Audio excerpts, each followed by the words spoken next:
മൻമോഹൻ സിംഗ് വാസ്തവത്തിൽ ഇന്ത്യ കണ്ട പ്രധാനമന്ത്രിമാരിൽ പണ്ഡിറ്റ് ജവഹർലാൽ നെഹ്റു കഴിഞ്ഞാൽ ഏറ്റവും അധികം പ്രാഗൽഭ്യം കൊണ്ടും ലോക രാഷ്ട്രങ്ങളിൽ നിന്ന് ആദരവ് നേടിയതിലും ഏറ്റവും ശ്രദ്ധേയരായ ഒരു പ്രധാനമന്ത്രിയായി.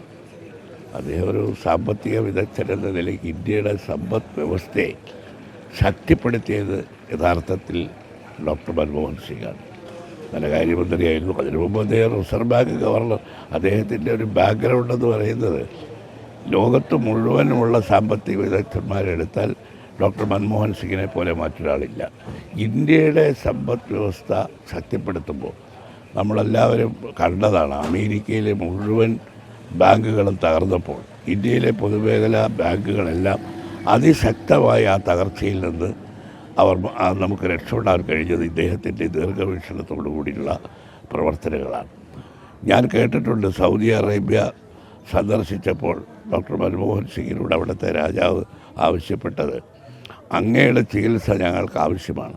സൗദി അറേബ്യയുടെ സാമ്പത്തിക പ്രതിസന്ധി പരിഹരിക്കാൻ അങ്ങ് ഞങ്ങൾക്ക് ഉപദേശം തരണം എന്ന് സൗദി രാജാവ് അദ്ദേഹത്തോട് ആവശ്യപ്പെട്ടത് പണ്ട് പത്രത്തിൽ വായിച്ചു ഓർക്കുക. അപ്പോൾ ഇന്ത്യയുടെ സമ്പദ് വ്യവസ്ഥയെ ഏറ്റവും ശക്തമാക്കുക മാത്രമല്ല, ലോകത്ത് പല രാഷ്ട്രങ്ങൾക്കും അദ്ദേഹം വളരെ കാര്യമായിട്ടുള്ള ഉപദേശവും നിർദ്ദേശവും ഒക്കെ കൊടുത്തിട്ടുണ്ട്.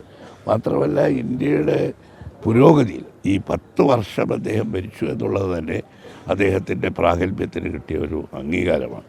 ആദ്യത്തെ 5 കൊല്ലം കഴിഞ്ഞ് വീണ്ടും കോൺഗ്രസ് അധികാരത്തിൽ വരികയും പ്രധാനമന്ത്രി ഇതുപോലെ ലോകത്തെ മുഴുവൻ രാഷ്ട്രങ്ങളും ആദരിക്കുന്ന ഒരു പ്രധാനമന്ത്രിയുടെ നഷ്ടം. പിന്നെ കോൺഗ്രസ് പാർട്ടിക്കും അദ്ദേഹം വലിയ മുതൽക്കൂട്ടായിരുന്നു. അദ്ദേഹത്തിന് വലിയ രാഷ്ട്രീയ ബാക്ക്ഗ്രൗണ്ടൊന്നും ഇല്ലായിരുന്നെങ്കിലും കോൺഗ്രസ് പ്രസ്ഥാനത്തിന് എല്ലാ കാലത്തും അദ്ദേഹം നൽകിയിട്ടുള്ള നേതൃത്വം ഒരിക്കലും വിസ്മരിക്കാൻ പാടില്ല. ഇതുപോലെ മഹാനായ ഒരു പ്രധാനമന്ത്രി കോൺഗ്രസ് പ്രസ്ഥാനത്തിന് ഇത്രയധികം സംഭാവന നൽകിയ അദ്ദേഹത്തിൻ്റെ വിയോഗം നമ്മുടെ രാജ്യത്തിനും കോൺഗ്രസ് പ്രസ്ഥാനത്തിനും വലിയ നഷ്ടമാണ്.